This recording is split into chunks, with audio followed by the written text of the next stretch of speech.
মাদক বিরোধী, যেটাকে আমরা অর্থ বুঝি যে মাদকের বিরুদ্ধে আমাদের সামাজিক আন্দোলন গড়ে তোলা।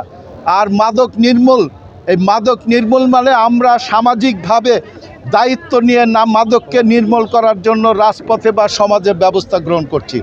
মাদক নির্মূল কমিটির আজকে অর্থ এটাই যে এই রূপসায় যে মাদক নির্মূল কমিটি হয়েছে, এই কমিটির মাধ্যমে রূপসা তথা শিবালয় উপজেলার যত মাদক সেবী এবং মাদক বিক্রেতা আছেন তাদেরকে নির্মূল করার জন্য আজকেরা শপথ নিয়েছে। কারণ এই ঐক্যবদ্ধতার মাধ্যমে নির্মূল না করলে কখনোই সমাজের উন্নয়ন হবে না, সমাজ একটি ভালো সমাজ হিসেবে গড়ে উঠবে না।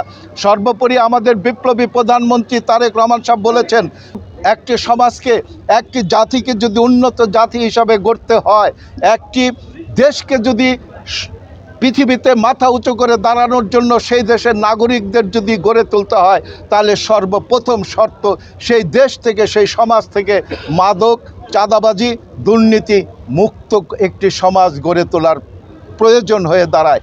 ওনার সেই কথার ভিত্তিতে আজকে মানিকগঞ্জ তথা মানিকগঞ্জ 1 আসনের ঘিওর দৌলতপুর শিবালয় জনগণ, দলের নেতাকর্মী এবং সাধারণ মানুষ, সর্বোপরি সর্বপেশার মানুষ আজকে আমাদের বা বিপ্লবী প্রধানমন্ত্রী তারেক রহমানের সেই আহ্বানে সাড়া দিয়ে রাজপথে নেমে এসেছে মাদক, চাঁদাবাজ এবং দুর্নীতিকে নির্মূল করার জন্য।